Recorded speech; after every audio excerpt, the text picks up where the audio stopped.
Important naman mga kapatid, makinig kayo sa message because this is very important message, lalo sa panahon natin. We hear not just in the corporate world but even in churches that there's this kind of weariness na plaguing ang simbahan.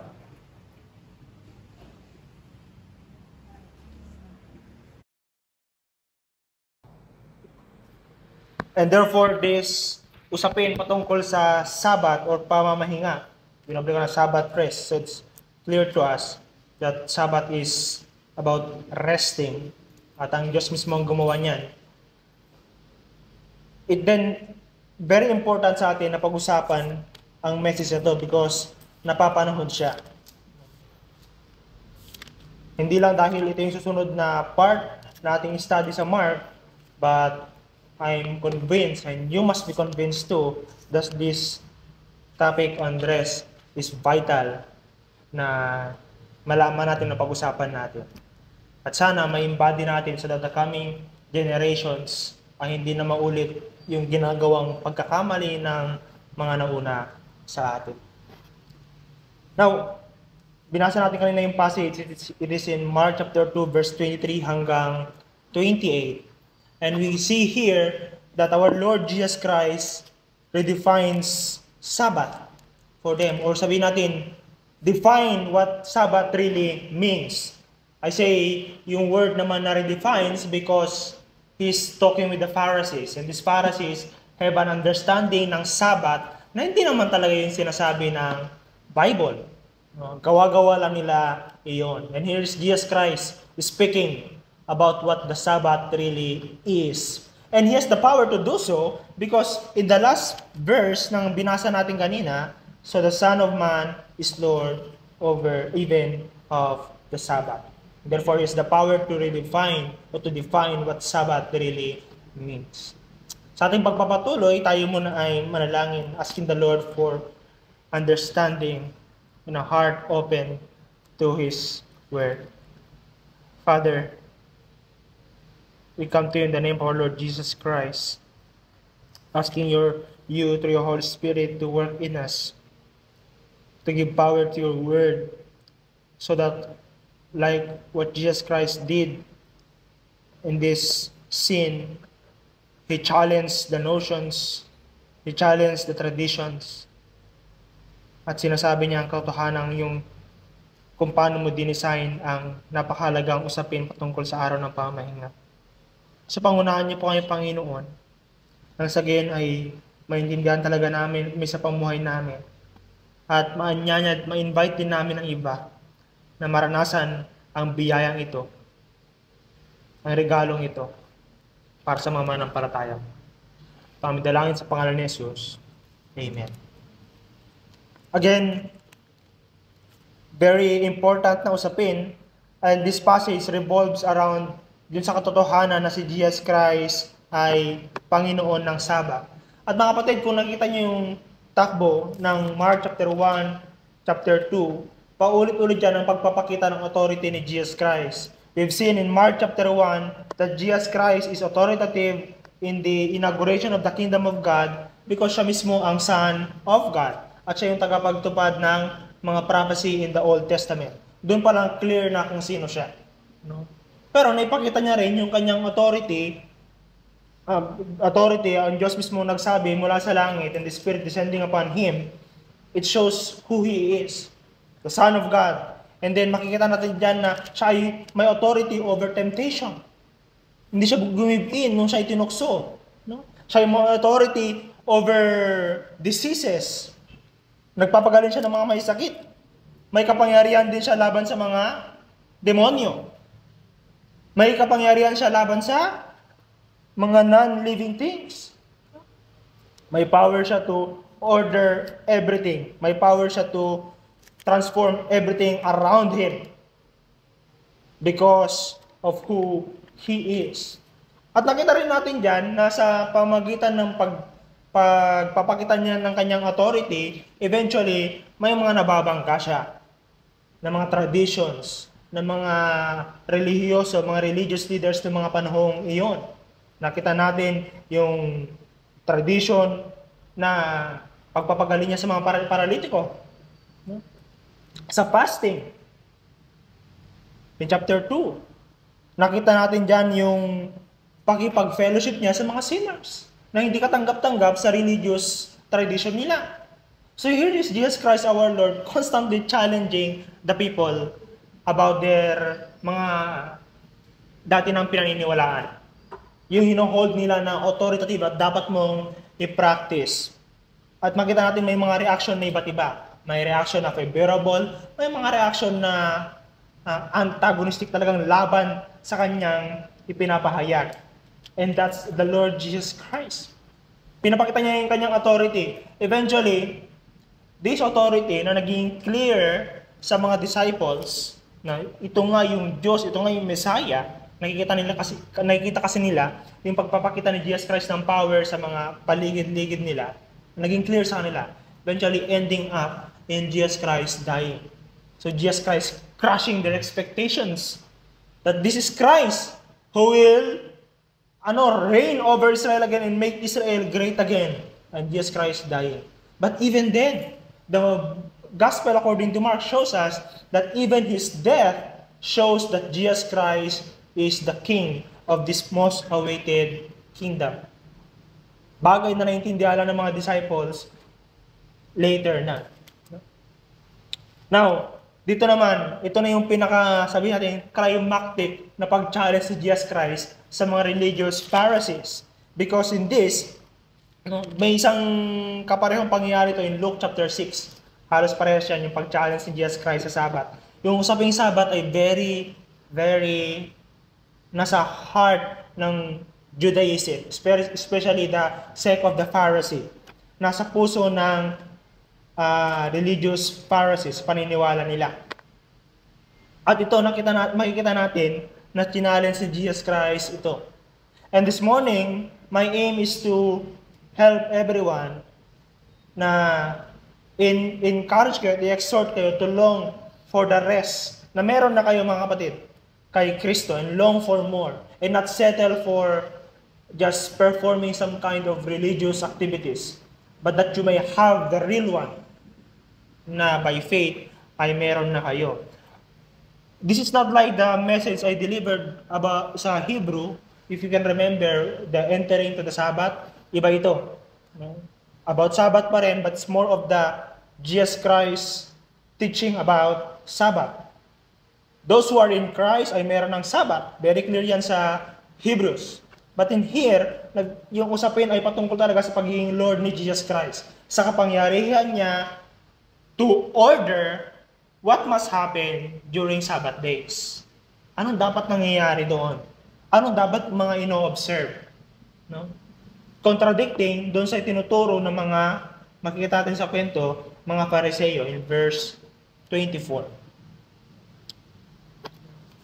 Kaya kung gusto niyo ng rest, and because Jesus Christ is the master, different from worldly master, seek the rest that this master offers. Because every one of us ay naglulong ng rest. We need it. If you can remember our series in Genesis 1, 2, and 3, ang Panginoon mismo ang nag-design ng rest. Siya mismo nag-model niyan. And the seventh day, He rested not because pagod siya, but He gives a model to follow for us humans. Kailangan natin mag-rest. Tayo, napapagod tayo. Kailangan natin mag-rest. But God, our Lord, in Genesis, rested on the seventh day to delight in all what He has done. So to celebrate, kung gusto yung gamitin yung word na celebrate, yung mga bagay-bagay na nagawa niya. But for us humans na hindi niya kagaya na napapagod, kailangan natin yan. Basic need yan. Remember, humans tayo at may kasabihan sa I think it's Proverbs that there's no rest for the wicked. Remember, pag nag-meet kami, nagkiwentuhan kami ng kapaguran gano'n. Hala, isang bagong worker, binira niya matanda. Hala, kuya, there's no rest for the wicked. Pagod. Yung sabihin, wicked ka. Pagod ka. There's no rest for the wicked. And you know mga kapatid, in the end days, when the judgment come, This is one of the things na tatanggalin ng Panginoon ngayon. Ngayon, meron pang rest. But in hell, there's no rest day and night. It will be a constant agony, constant pain. Ngayon, Kristiyano ka man hindi, pwede ka matulog, magpamassage, mag-swimming, and that's rest. But in hell, there will be no rest. So rest is a gift from God. Rest is so needed sa panahon natin that there are people, especially young people, young professionals, who are willing to spend money and be away from their families just to have this. Ha? May mga friend kayo, may mga friend din tayo, talagang gagastos yan. Makalayo lang muna sa kanilang mga pamilya, kasi minsan yung pamilya nila, nagiging burden, nagiging ingay, hindi sila nagkakaroon ng kapahingahan. And they go to places after places, even outside the country, to have this most sought rest. Hinahanap-hanap ang kapahingahan. There are those people naman who saw the necessity, who are very much aware of the necessity of rest, human rest. Kaya nung ginawa nila, nagpatayo ng mga hotel. Nagpatayo ng mga retreat place. Like that person na kinakausap ko hapon, sabi ko, magandang business. At makakatulong din sa mga community dito sa atin. Magpatayo kayo ng retreat place. Sabi niya, may nabili daw silang lupa, di-develop nila, wala pa silang pondo. Maganda yan, pursue nyo yan. But there are those people who have capitalized talaga sa mga hotels. Tapos sa mga hotels na yon, may mga spa na rin, may mga massage, to make sure that these people who are tired, makapag-rest. So very needed talaga siya. Yung mga resort na dati libre lang, binibili, pinaprivatize. Para makapag-rest sila lang doon. Or pinagbabayad yung mga tao na makapasok para ma-experience yung rest na dala na nature. It's God's gift. Nakatulong talaga ang nature. May mga taong aakit ng bundok, magpapakapagod, makapunta lang sa taas ng bundok. And for them, that's rest. Because it's a break from their natural, their regular routines. That's it. If you want to define rest sa even kabataan, sa Bible man, or sa corporate world, rest is a break or breaks from from the routines. Mga recess. From 7 to 9, nag-aaral, break for 15 minutes, that's rest. Naka-rest yung ating brain. May mga nagpapamassage, sana all. Goods, mga kapatid, mga ito, no? And I encourage you, brothers and sisters, to have it. If you have the capacity, at kaya nyo pumunta sa mga prayer mountains, you want to go to a nice hotel, mag-rest, go. Regalo yan ng Panginoon, especially kung may capacity kayo. But it's possible, no, that you can be in a nice hotel, meron kang massage with bentosa, with bato, mainit na bato, hot stone. It's possible to have all of those and yet remain restless. There are people who have the money to spend that pagkatapos, malaman-laman mo kiniti ng sarili nilang buhay. Because they may be rested emotionally or they may be away from their stressors and yet meron silang kapaguran na hindi na-address. And people have spent a lot of money trying to have this rest and relaxation are still finding themselves restless and troubled by a lot of things. So we all want rest. But even money and expensive vacations can give what our souls really need. And the Lord Jesus Christ can only offer this. Magandang tanong yung mga kapatid, lalo ngayong vacation, no? Ma-express yung long weekend is the rest I'm planning will really be enough. Make sure it's enough. Pagplanuhan ninyo. But for the Pharisees, in our passage, no, are people na na-misunderstood yung rest na regalo ng Panginoon. Hindi man nila pinagkakitaan. Yung iba, nagtayo talaga ng negosyo sa loob ng templo kung saan pumupunta yung mga tao for Sabbath rest. Siyempre, nakapag-negosyo ng ibang Pharisees, but not all. These Pharisees have misunderstood yung Sabbath. I will use exchangeably yung Sabbath. Sobrano kasi una. These Pharisees have misunderstood Sabbath or rest. This rest, the Bible is talking about from Genesis, chapter 2, should have been taught, should have been proclaimed, should have been explained by these religious leaders sa mga pinapangunahan nila. Pero nangyari, they have religiousify it. Wala palang word na ganun, kaya gawa-gawa ko lang. Ni-religiousify nila. Meaning they put a lot of laws and rules and regulations in observing this day. Mga kapatid, kung ma-remember nyo yung history ng mga Pharisees, hindi man masama yung desire nila. Kasi sila from bondage, from Babylon that time. So yung culture ng Babylon, na-adapt nila. Gaya nga sa tumawiri kami, sabi nila, na-adapt mo na yung way ng pananalita ng mga Kalinga. Kasi nandun na sila. Nandun din yung mga Israelites. Na-adapt nila yung workaholic ng mga Babylonian. Walang rest sa Babylonian. Only the gospel, only the narrative ng mga Hudyo, mga Jewish, it is Genesis chapter 1, 2, and 3 about the creation, ang kakaiba sa lahat. Lahat pagod Nandun sila sa Egypt, nagtatrabaho sila, wala silang Sabbath. So they need this teaching for them to be bumalik sa dati. Pero nasobrahan nila. Nire-religiousify nila ang mga bagay-bagay. Instead of a gift, Sabbath, for men to enjoy, they made it in a way na naging burden at nagiging prison. Naging endless routine and rules. Again, if you have time, read Luke chapter 6. But this time, I invite you to one instance kung saan itong mga Fariseyong ito, ginawa nilang rules and regulation yung Sabbath na talagang nasasakal na ang mga tao. In John chapter 5. Ito yung pagkakataon kung saan, meron tayong di ba? Yung DBS natin nun. Naaral nyo ito, yung pagpapagaling sa Bethsaida. You can remember the story, sa yung kwentong ito.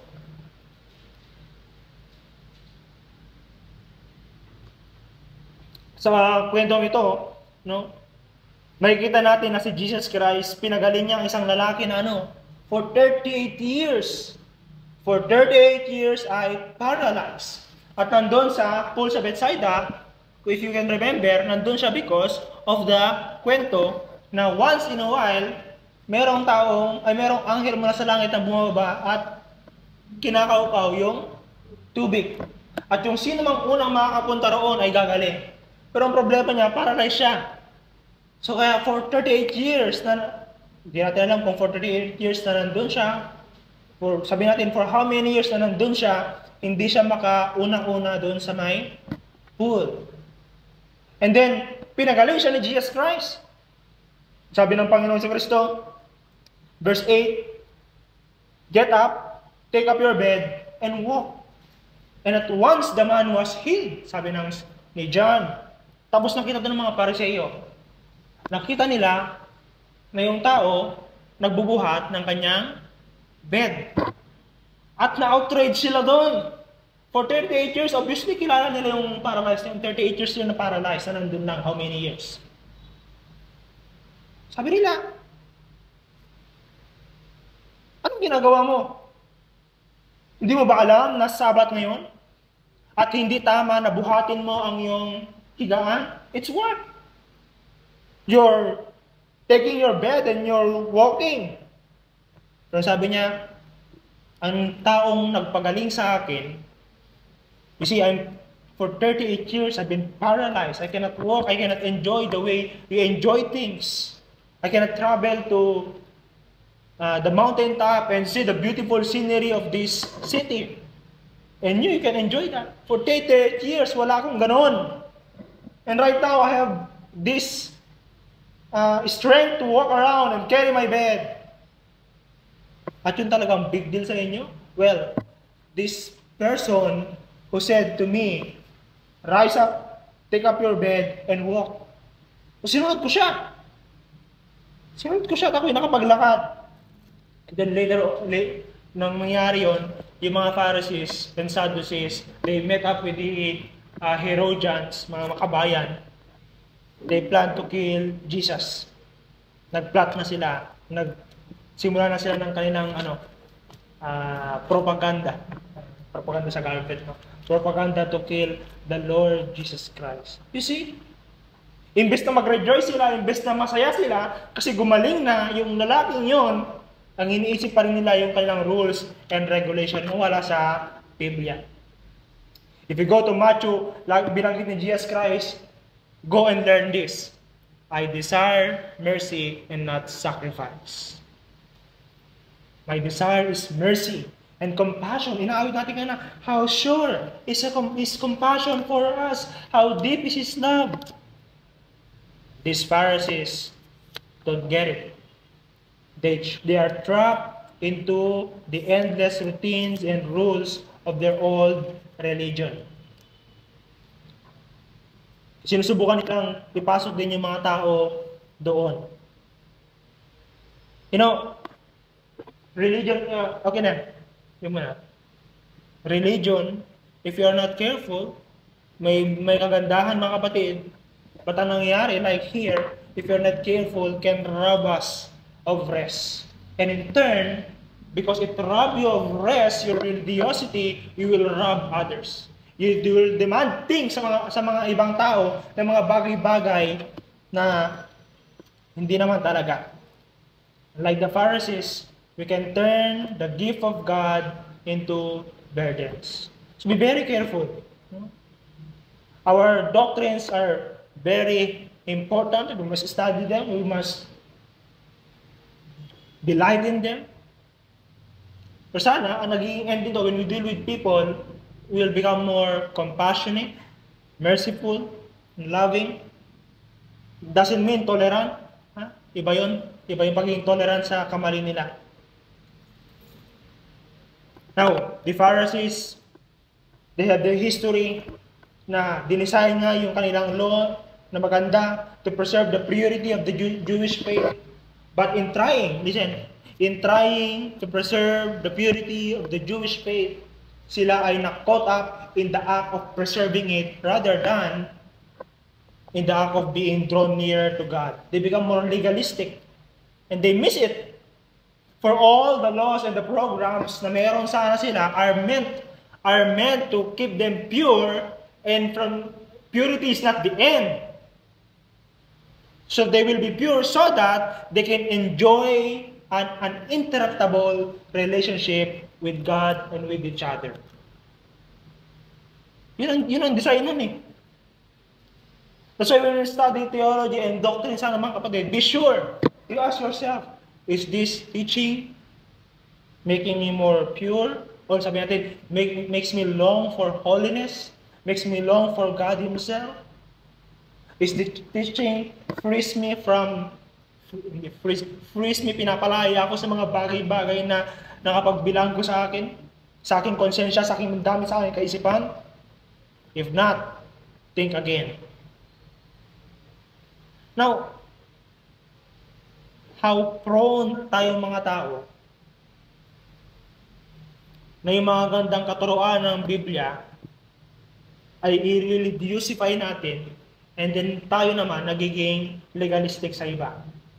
That's why, I don't know kay Raymond if familiar, but for some of you, you're familiar, when you've encountered biblical preaching, biblical teaching, biblical theology, for the first few months, you're sounding legalistic. You're attacking everything. You're attacking the singing, you're attacking the preaching, you're attacking the giving, everything.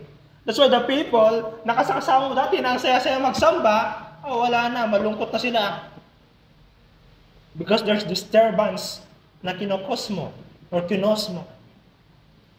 Another example, jogging. Jogging? Kaya niyo? Ako nag-jogging ako minsan-minsan. Jogging or running. You cannot really Sabi nila ngayon, we cannot really be a runner, certified runner if you don't have running shoes. May brand pa yan, Hoka. Mahal-mahal. No? Or you don't have the running watch, Garmin. Pagkamahal ng Garmin. Ang Amazfit, yung si kasama ko ron, bago yung relo niya, sabi niya, kasi kailangan niya. Hindi naman siya nagbabago yung ano niya, yung weight niya, mas lumaki nga. I mean, mga kapatid, don't get me wrong, no? It's good, your desire to get fit, our desire to be healthy, sometimes, nakahadlangan dahil sa ini-impose ng mundo sa atin. Oh, you want to be healthy? You need these running shoes, running watch, running eyeglasses, running earphones, what more? Running tumbler, iba pa yun eh. Running socks, running dry fit shirts. Wag na lang ako mag-jogging pala. Matulog na lang ako. Brothers and sisters, hindi lang yun nangyayari sa jogging, even in the Christian faith. We believe the Christian faith is the truest faith. The faith that, sabi ng Panginoon Jesucristo, as prophesied by Him in Luke, prophesied na siya yung darating nga in Luke at binasa niya to sa congregation, ito na yung araw ng pagpapalaya ng Panginoon. To set the captives free, to open the blind eyes. That's Christianity. And yet because in our desire, goods man ang desire, but if we are not careful, in our desire for purity, our desire for purity will become legalism. So I challenge you to look again. Check the scriptures in entirety. Don't just read one passage and then go on interpret it. Look at the scripture in entirety. Kay Mark, no? Sa ating passage, Jesus and Jesus' disciple pick a grain on Sabbath, hindi mismo si Jesus Christ, yung kanyang mga disipulo. And then they were criticized. Sinabi ng Panginoon sa Kristo, you were not made for Sabbath. I made Sabbath for you. Sabbath was designed by God for men. The Pharisees has turned this into a burden. Jogging has been designed for men. But the business people, talagang ipapalabas nila yan para yung mind mo makakuha, kailangan ko ng sapatos na ganito, kailangan ko ng ganito para makapag-jogging ako. The beautiful scenery na ini-enjoy natin sa paligid ay gift ng Panginoon. But the people with money bought this piece of land, tapos mag-toll ka na. Pero maganda rin sa tumawini kasi DNR naman yon. Kailangan naman talaga ng pag-manage para mabantayan yung wildlife. But there are people who have capitalized talaga, papatungan nila ng malaki. Imbes na ma-enjoy mo yung bagay na hindi na kasi wala kang pag-enjoy. Naging burden siya. And these Pharisees did it sa Sabbath. Noong mga panahon na yun, from Sunday to Friday, before 6 p.m., they work. Tapos they dread Sabbath day. Ayaw nila sa Sabbath. Hindi nila, they don't look at it as something to delight. A day na kaabang-abang. Because this day, Sabbath day, will be a day of rest from the regular routine. A day to be with family. But primarily mga kapatid, Sabbath is a day to delight. Totoo, with each other, with the creation, but primarily with the God who created everything. So it's a day of worship. It's a day of adoring this God who have given you the eyes to see the beautiful things around, who have given you the feet to be able to run, and arms to get your favorite drink or favorite food. Sana ginagawa natin mga kapatid, no? Sunday, kapag nandito kayo, give thanks to God because you have the ears to hear the preaching of the word. You have the lips to sing forth His praise. You have the tongue to taste those delicious foods. It's all going back to God, delighting in the Creator and in the creation. That's it. But people, again, they misunderstood this. And we can see here, sa misunderstanding nila, kung saan pinaliwanag ng Panginoong Jesucristo, yung design niya talaga sa Sabat. Anong gusto niya mangyari sa Sabat? You see, again, go back to Genesis, God designed Sabat, gaya na banggit ko nila, as a day of delight. A day that you must be excited. Hindi natin pag-usapan kung anong araw yung Sabat, Sabado o Linggo muna. Ibang sabihin nyo, nakuha naman natin sa Heidelberg Catechism, diba? If you can remember. But let's refer to this day of rest. It's not Jesus Christ, it's a day. A day set apart from all other days. Jesus Christ is our Sabbath, but in here, it's referring to a day. A day you are excited because it's time to rest from labor, to have an interrupted fellowship with God, and enjoyment of everything He created. That's Sabbath. So sana mga kapatid, kapag Sunday, make sure, pagkatapos ng fellowship, evangelize, tapos pag-uwi, plan, paano niyo ba mag-google yung ilang natitirang oras ng linggo for this? Enjoying God, enjoying His creation. You plan well. Ngayong araw ng mahal na araw, many observe mahal na araw in a way that the Pharisee observed Sabbath. I don't know if you've noticed. A day or a season of the year na kung saan sana we remember the Son of God Himself, Jesus Christ our Lord, performs the sacrifice o the ritual to free us. Sunod yung ba yung holiday, ang mahal na araw? It's a day of the year wherein we remember, we have long day, Merkules ng hapon, Webes, Biyernes, hanggang Linggo. Of course, we remember yan every day dapat. Pero yun, mas mahaba itong time na to. And you're given the privilege to do that.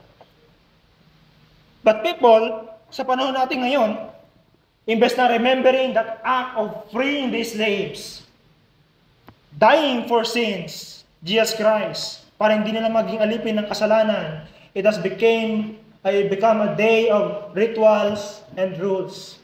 Dapat merong palaspas. Dapat merong ka sa bahay nyo na altar. Dapat merong dendelot. Nung bata kami, dapat may dendelot. Ewan ko kung sa mga bahay-bahay nyo mga kapatid, dapat merong dendelot talaga. Naging kaugalian na. Kasi kailangan mo yun pag magpa-fasting. Kung walang dendelot, parang kulang ang mahal na araw. Mahalaga yun eh. For them, no? Dapat may swimming. Sa mga evangelical churches, Pentecostal churches, anong dapat meron? Outing. Hindi lang to. Ito, pressures to sa mga ilang pastor. Dapat mayroong baptism.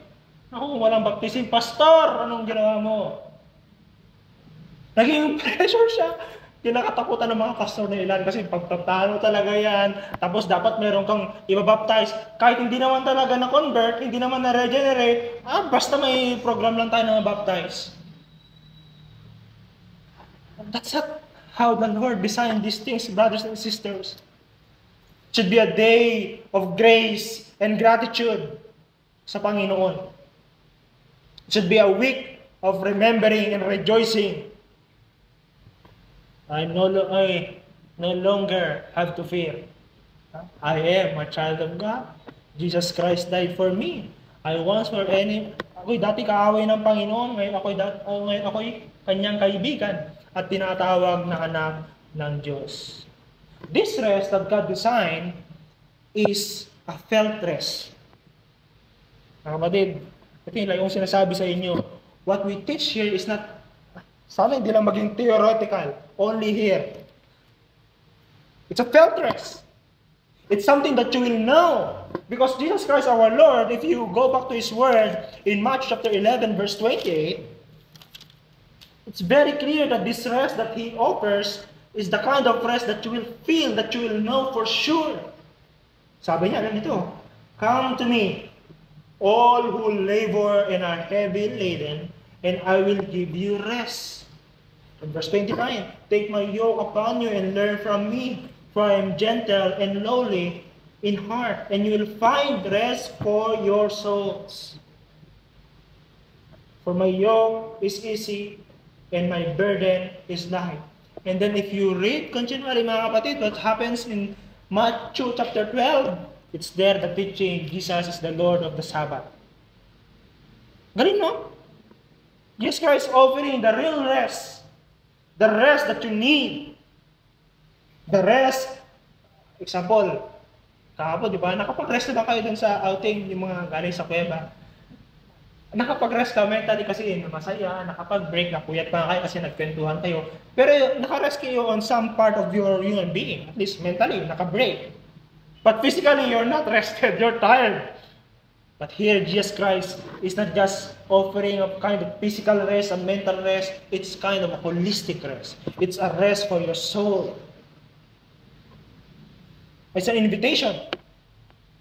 Binabayan ng Yesu Cristo, come to me. It's in me that you will experience this rest. And this rest, sabi ko sa inyo nga, it's a felt rest. You will know for sure when you have entered this rest. Because the burden is gone. The pressure is gone. The anxiety about the future ay wala. You will know because God is your Father. And the Bible says, every need of yours will be provided. Hindi ka magkukulang. You will be protected from the devil. And therefore, Sunday, makapag-focus ka na, rest lang. Kasi bakasyon nyo naman, mga teacher. Kasi lesson plan sana bukas eh. Hindi rin ba rin? Wala na lesson plan bukas. Pero may iba kayong activity. Ibang, hindi ko kailang isipin yung trabaho bukas. Ang Lord ang bahala doon. Ngayon, enjoyin ko muna siya, enjoyin ko muna ang fellowship with other believers. Yun ang gusto ng Panginoon para sa atin. Brothers and sisters, Jesus, as the Lord of the Sabbath, invites you, weary people, to come to Him for rest. Not just observe rules. Rules are important. Listen carefully. Rules are important if it will help you to enjoy more of this rest. So, yung sabi natin kayo sa Sunday School, sabi ni Bro Joshua, hindi masama na mag-prepare Sunday afternoon. Mahalaga yun. Kasi, preparing Sunday night will help you to enjoy Sunday morning or the whole Sunday. So, you do it. Huwag yun lang gawing standard. But it's necessary to prepare. Rules help us to enjoy more of this rest Jesus Christ offers. And this rest is what? Deep. It's based on grace, not law, not rules. But if you fail to participate in, minus point sa langit. No. It's based on grace. This is what Jesus Christ called mercy and not sacrifice. And this kind of rest that He offers is joyful. As a community, sa BCI, communal effort, concerted effort, for people to come here, pag nandito sila, hindi ang trabaho ng isang tao to, teamwork ito. That when people come here, because we are rested in Christ, they will be able to sense that this place is a place of rest. No work, rest. No fear, but delight in the Lord. So tulong-tulong tayo mga kapatid. But you can best help this fellowship to provide a restful atmosphere to others when you yourself ay at rest kay Kristo. When you yourself at rest kapag Sunday. Kapag aligaga pag linggo, maramdaman yan ng mga iba. Maaligaga rin sila dahil sa iyo. Now, let us tremble and be humble before God, for we humans ay mayroon talagang tendency to be oppressors and legalistic. You remember? Maraming magko-comment dito, but you remember, nung unang panahon, maganda naman daw ang start ni Ferdinand Marcos Sr., but along the way, naging oppressors, marami namatay, marami nawawalang estudyante, marami nawawalang mga kritiko niya. Along the way. And it's possible for us to talk about this, to long for this. And 10 years from now, 20 years from now, if you are not careful, yung mga napapakinggan natin, yung mga kabas natin na napagod, yung mga susunod na generation sa atin, yun din ang reklamo nila sa atin. So it's a work to maintain this rest. You pursue this. It's so easy for us to be satisfied into just having religious routines and to fail to be drawn nearer to God Himself. So brothers and sisters, the challenge that this passage gives to us this morning is to, instead of letting rest to be ruled by world and religion, let it be a day of coming to Jesus, the Lord of the Sabbath. Na siya nag-offer ng totoong rest. Sabbath is a reading or a day. Let's be clear of that. Meron tayong Lord's Day, araw ng pamamahinga. We treat it as special than compared to Monday hanggang Saturday. Sunday is a special day. Let's be clear of that. But, remember, you can have Sunday, nandito kayo, pero you are not really entering the Sabbath rest that Jesus is offering. Because the Sabbath rest that Jesus Christ is offering is relationship with Him. That's why, in our passage, Jesus was able to protect His disciples from enjoying the Sabbath from this oppressor ng mga Pharisees because He is there. Oh, brothers and sisters, for you to be able to enjoy Sabbath and be protected from the anxiety of the future, from the guilt of the past, or the troubles of the present, come to Jesus and rest in Him. Can we sing that song, kapatid? Come to Jesus and rest in Him.